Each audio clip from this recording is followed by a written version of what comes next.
Yo, Expose Healthcare. What's up? This is Steve, your boy. Um, so today I'm gonna go a little bit different than my usual videos, where it's a little bit scripted, off of one of my articles or something else that I'm reading off of like LinkedIn. I'm gonna get a little personal here and say that over the past month, I've started using uh, health therapy through BetterHelp. And it's going to sound like a BetterHelp advertisement. And I will have a BetterHelp link at the end that you can use to get 2 free weeks. But what I'm going to speak on is the concept of graduation from therapy.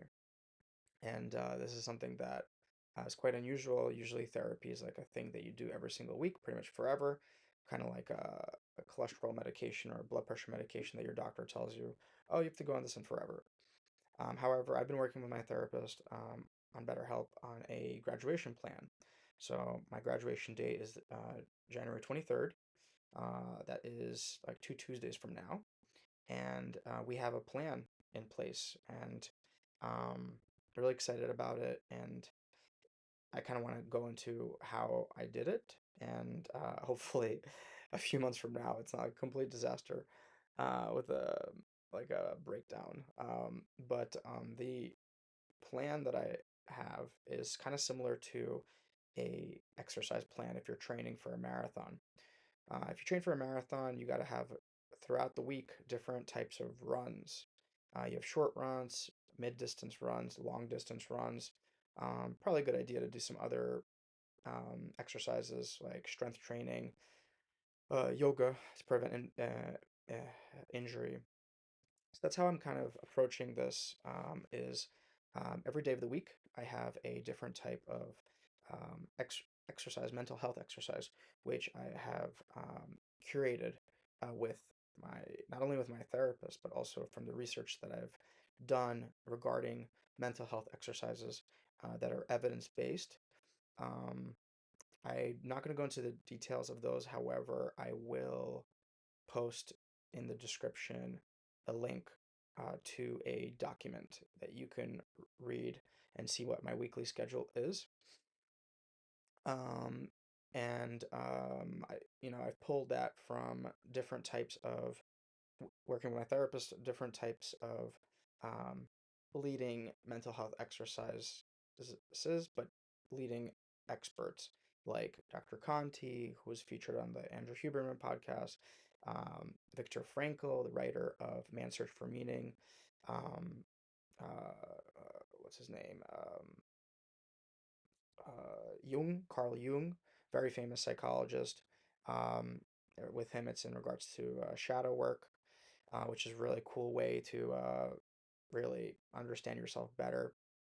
Um, I think one of the reasons why I wanted to do this is because I didn't want to feel dependent on therapy. I didn't want to go every week and depend on someone, and God forbid they like die or they choose not to do it anymore or whatever, or things don't work out.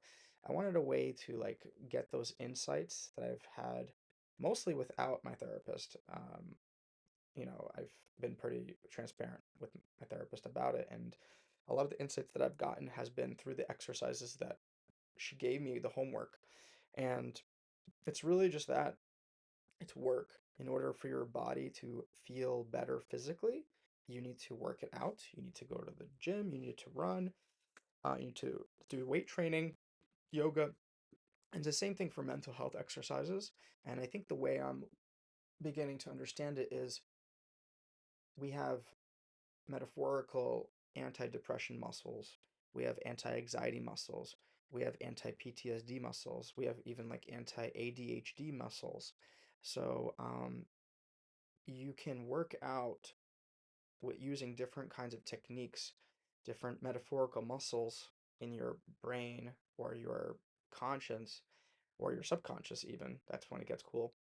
And those muscles could then help you in the future dealing with stressful situations and even dealing with non-stressful situations. Like um, good things happen in your life, bad things happen in your life, and if you're mentally weak, You won't really deal with the bad one moments, but you might also not deal with the good moments.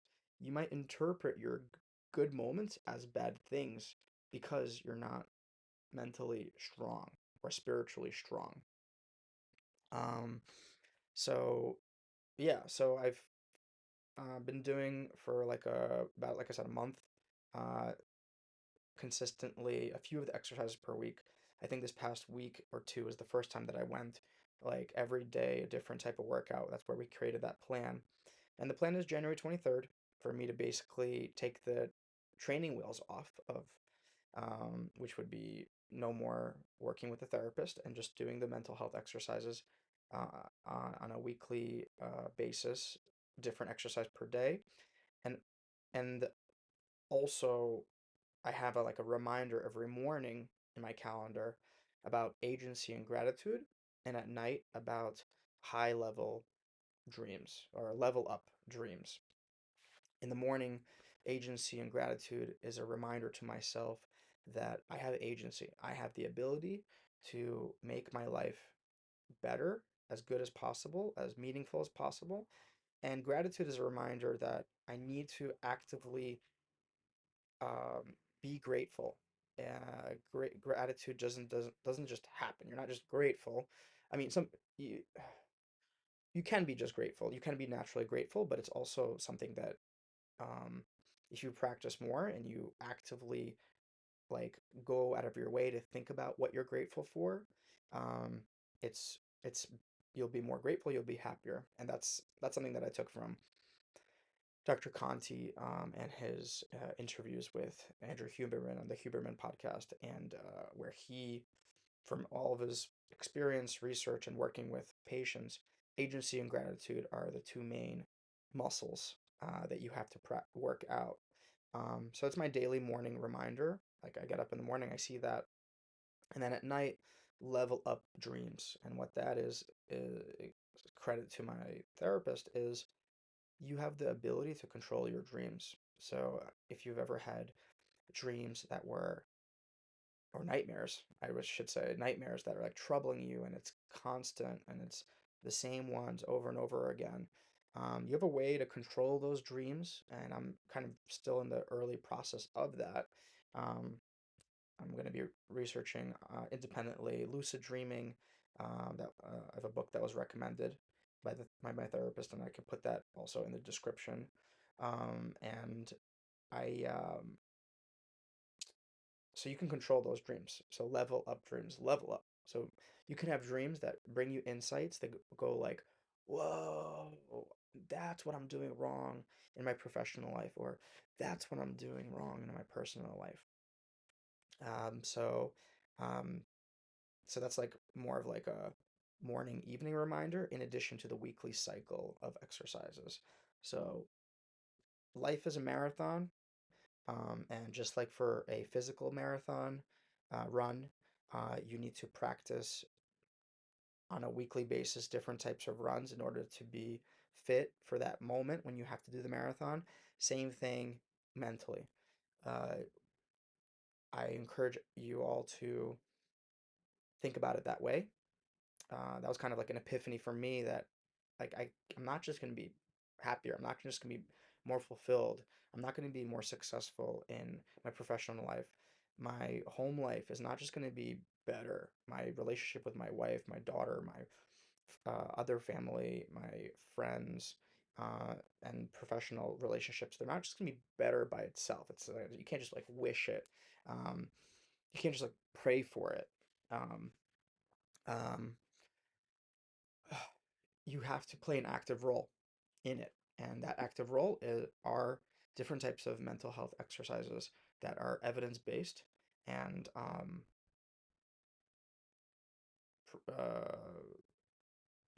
utilized by the top voices in psychology, psychiatry, uh, over the past 50 years.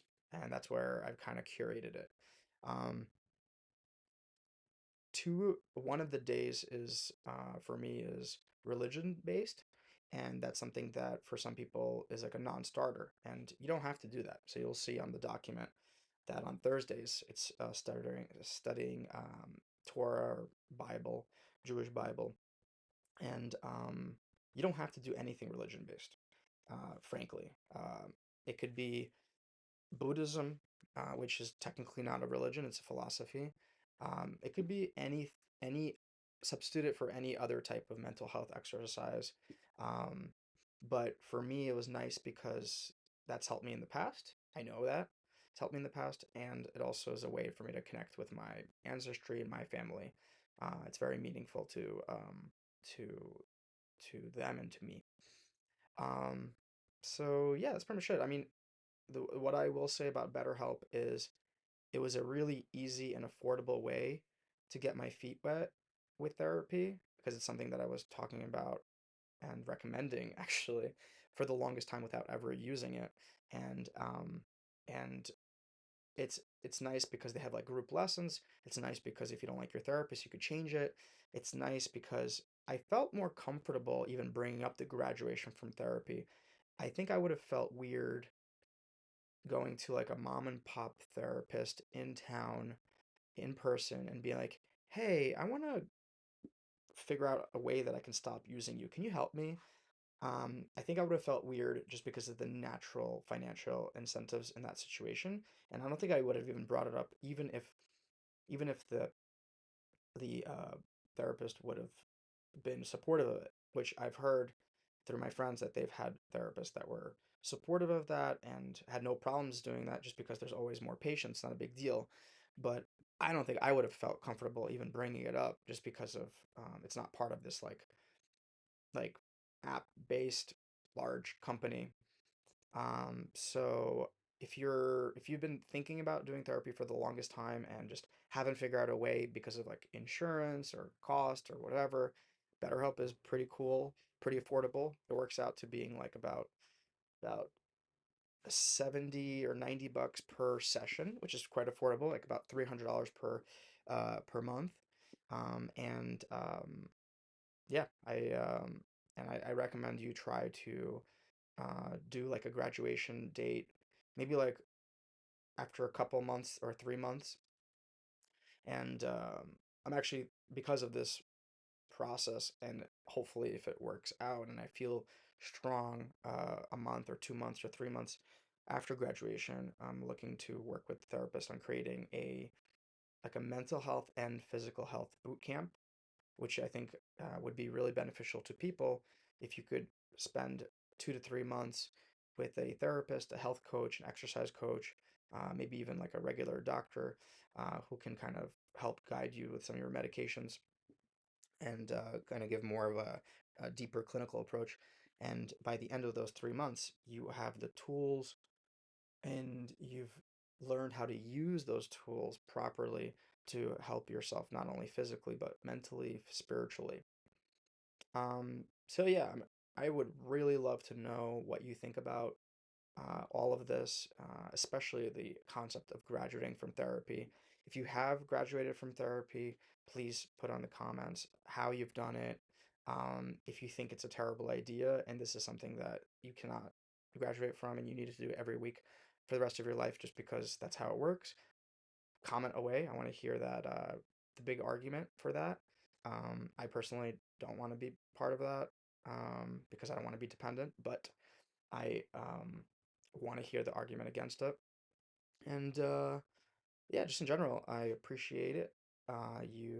If you've gotten to this point of the video, that you've uh, listened and watched up until this point, and I would appreciate even more if whatever for you to comment on your thoughts on everything that I've said.